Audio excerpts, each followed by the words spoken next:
Evidently, all you have to do is smile, and you don't get the ticket. It's Rob and Lizz in the morning. His radio doesn't work for me. I can tell you that. It makes sense, but here's the thing. Not when the police officer pulls you over. Like, once you get to that stage, pretty much you're going to get a ticket most likely. But what they say is smile in your driver's license photo. And so when you hand over the driver's license, if you're smiling in that photo, I guess it just puts the officer maybe a little more at ease, or I don't really know. Really? Seems like a psychological thing. I really don't know, like contrived. But the same time, I'll smile. and then that might give you a warning instead of a ticket? Might give you a warning. And, I always tell my kids, I'm like, be completely, I know, right? Like, let's pull out the driver's license. I think mine's sort of a half smile kind of a thing. I don't like the way I look when I smile really, really big because my cheeks take over my eyeballs. But I've always told my kids, just be open, honest, do everything they ask you to do. Be, certainly no attitude. But I think that's the way you should treat anybody. Okay, what's it look like? No, I got to smile. Is yours? No, my mouth is just like straight. I'm like, it's like it wants to smile, but it's not. Scott has a surefire way on how to get out of tickets because he gets out of tickets. Well, I did once, and you can smile on a license or smile on your driver's license or connect with the officer through the vanity plate on the front of your car. Years ago, one of my first radio jobs, I had a license plate on the front with the radio station logo. And I went through this intersection. You know how the lights are in the yellow, reddish zone. So it was pink, huh? Yeah. And he pulled me over, and I said, look, I know I'm wrong. I'm sorry. And he said, well, just watch it next time. Slow down. And he said, by the way, do you work for that radio station? And I said, yes. And he said, oh, cool. I listen to that a lot. Go ahead. Have a nice day. Oh, wow. Nice. Look at you. Okay. I just checked out my driver's license. Yeah? I'm smiling. I don't know if you can see. I'm smiling. Yeah. There you go. My driver's license, I'm caught halfway between, I didn't know you were ready to snap it. So I have this really goofy look. Like Forrest Gump in that movie. I'm looking at mine. I look constipated. You're listening to Rob and Lizz in the morning. His radio. Really? A surefire way to get out of a speeding ticket is to have a smile on your face when you take your picture for your license? Huh. It's Rob and Lizz in the morning, his radio. Here's an open mic that just came in through the My HISRadio app. Well, I know where I'm at that every time I go to get mine done, they tell me not to smile because I wouldn't be smiling when the police pulls me over. And that's exactly what DMV tells me. So I don't know. I would have a look of shock on my face. That's hilarious. Wendy texted and said, look, I'm a retired police officer. Your driver's license photo would not matter, but a good attitude and politeness would go far. Number one way not to get a ticket, don't disobey traffic laws. Right? Okay, exactly. Got you. Absolutely. I try to put my car on cruise control so I don't speed by accident. But then you can just click twice and it I never put mine on cruise control for this reason. But you can just click twice, I think, and it speeds you up by a mile or two. I have no idea because I don't touch You've that part of never it. used that? No, I don't. Because I don't Yes. want to speed, and when I do, I get caught every single time. So Linda was in the car with her son when he was pulled over. What happened, Linda? The officer was really sweet. He said, you know how fast you were going? And I looked over and I said, he might not, but I do. He kind of chuckled and he went back to the car and he came back up and he said, okay, this is what I'm going to do for you. If you will take this warning and write on it in red letters, always listen to your mom and put it somewhere where you will see it every day, I won't give you a ticket. You're listening to Rob and Lizz in the morning. His radio. It's someone's birthday today. I do like that song. Who could it be? It is. Happy birthday, Liz. This is for you. Come on, Liz. Where'd that come from? Happy birthday, Liz. This is for you, Liz. Where did this come from? Come on, Liz. It's your birthday today. What? Jake breaking it down. Birthday today. Balloons for you, Liz. Thank you. Notes for you, Liz. Oh, my goodness. Oh, whose birthday? Hey, Liz. This is for you. Happy birthday, Liz. We got a macaron for you with a candle on it. That's so Blow it out if you would. Yeah. There you go. Okay, Happy birthday, Mama Liz. Where did that song come from? Happy birthday, Mama Liz. Don't worry about that. Just soak in your birthday. Oh, my goodness. Was that who that was? Wait a minute. What? Just I'm move. confused. That's okay. Sorry. Don't focus on. I know. I'm focusing on the wrong things. You've got a macaron. I do You've have a got macaron. balloons. Wait, was you. there flowers and stuff too? Yes. Where are they? I'll get it. Okay, go. We're trying to be so covert on this whole yeah. thing. Oh, these are so Yes, so Look at happy these birthday to bracelets. you. Here's one thing. Today's Liz's birthday. She will celebrate, Scott, all month long.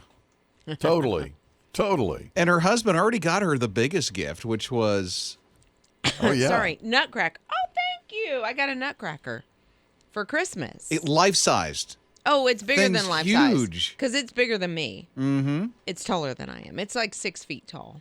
Well, happy birthday. And it's in my dining room. All this love goes to Liz birthday. today. Thank you. Thank you. That's so sweet. Thank you. Rob and Liz. His morning crew.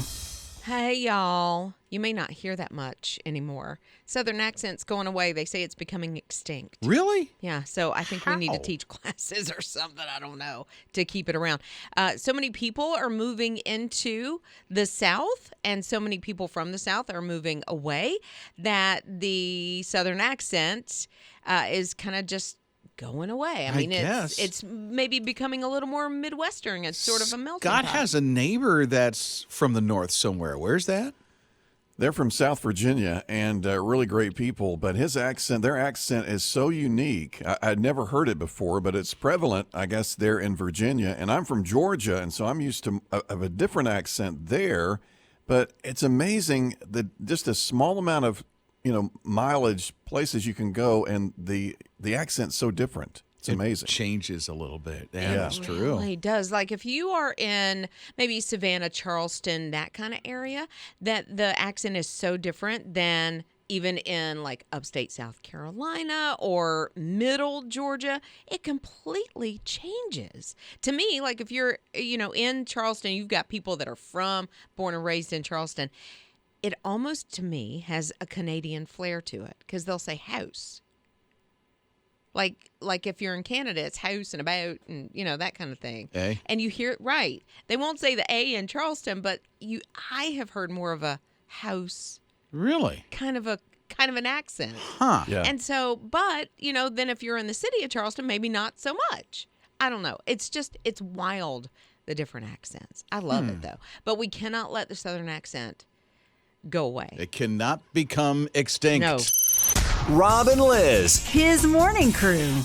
So Liz says when she's walking on the streets of Charleston, she'll hear people say house. How? House. I can't even say it that way. Yeah, it's like a Canadian. It almost sounds Canadian. House. So the accent, and I think that's like original Charleston Really? accent. I think. Okay, Sparky's here at 800-447-7234. I pronounce it, I guess, the same way the Canadians do because, I don't really sound like a true Charlestonian, although I've been here my whole life. I can go anywhere and nobody really knows where I'm from because I don't have that accent, I don't think. I mean, it's still strong down here, and I hate to think that it won't be strong forever because, you think of the South as people that are kind and gentle and just honest, and hopefully that won't ever go away. Right? The Southern hospitality is a real thing. It is a real thing. But yeah, the Southern accent, they say, is becoming maybe extinct. And Christy texted and said she may have a reason. All these people moving in from Ohio. That's it, huh? That's what she said. And I'm like, well, I'm from Ohio originally. She was 5 weeks old. 5 weeks old when she left. And she told me that doesn't count for you, darling. Christy says, I have patients calling me multiple times a day saying they just moved here from across the country. And I'm like, okay, to live here, you got to speak Southern. Prerequisite for Christy. It'll happen. They'll start saying y'all, and then you'll hear that little drawl come in. My mom, originally from Ohio, sounds Southern now. Very Southern. You should hear her. Rob and Lizz. His morning crew. So a lot of restaurants, there's like 10 to 20% of restaurants that are saying they're moving their dinner menu up a couple of hours. Some restaurants are even deciding to close at 8 o'clock because so many more people are showing up for dinner at 3, 4, 5 o'clock. Oh, that's what you mean by up. Yeah. I would say that would be back, but that's semantics. Yeah. So 3 o'clock would be the early bird special for dinner? Some restaurants are doing that. See, this is a specialty of Scott. Scott loves early bird stuff. I'm slowly turning into my dad. I don't like to be out late anymore. I can't drive at night. I don't like it. I can't see as well as I used to. And so, I'm the same way. I just don't want to be out late at night. So eat early, get back home. Well, but the thing is, this is like, 20-year-olds are deciding. So here's the thing. Like, if I make plans with somebody a month in advance, okay, Thursday night, we're going to go out to dinner. We're going to go see a show or whatever. And I'm looking at getting at home maybe 10:30. The closer I get to that date, the more I want to cancel. Because it's out too late? Because I'm like, oh my goodness, it's 10:30. Oh my gosh. That kind of thing. This is now a trend. I'm seeing it all over TikTok, Instagram, all these things. People saying, and I mean, again, young people. Like Scott. It's surprising. Yes. It's the younger people, though. You would expect they want to stay out late. No, because they're like, I need to do laundry or, whatever it is. Or that's what somebody in their 20s sounds like. Well, yeah, when they're whiny. Liz, sure. No. Rob and Lizz. His morning crew. Melody is here at 800-447-7234. Hey, Melody. You guys were talking about bronze mice and different things like that. So I was a travel nurse. I was a travel dialysis nurse for a while, and I was in Cheyenne, Wyoming.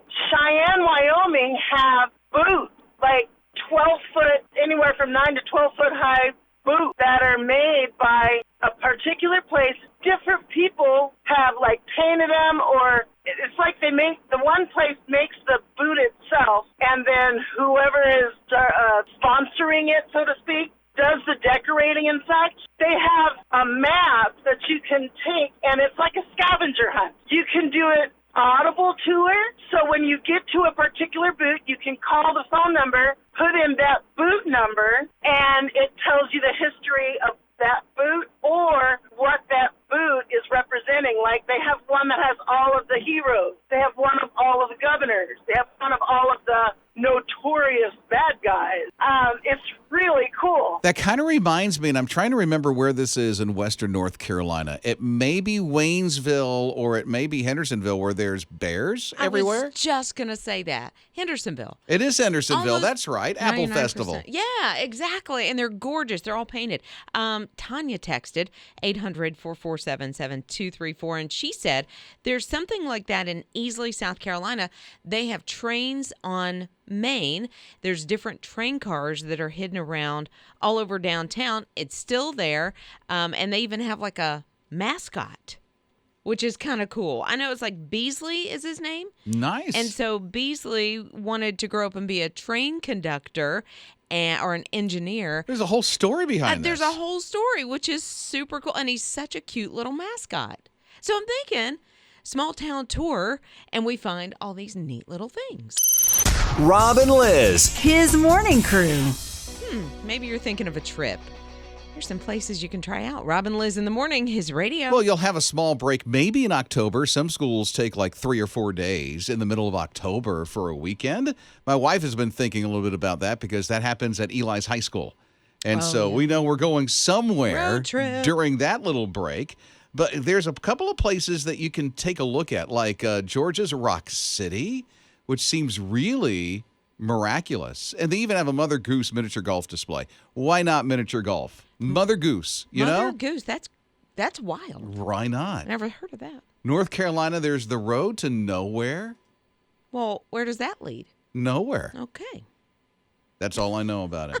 And then Never Bust Chain is in South Carolina, which seems to be like a Brazilian steakhouse that is there, a couple of buildings that are there. I mean, it's just a really nice place to go. It's just a chain that is hanging somewhere? I don't know. Okay, they're offbeat. I'm just looking at these things to see if there's any ideas. Okay, there are some offbeat places around the world you just run up on. I know in downtown Greenville, South Carolina, there's like all these mice that are hidden around Main Street. And they call it Mice on Main. There's even a book about it. And you go into one of the stores and it gives you kind of clues, I guess, that leads you to.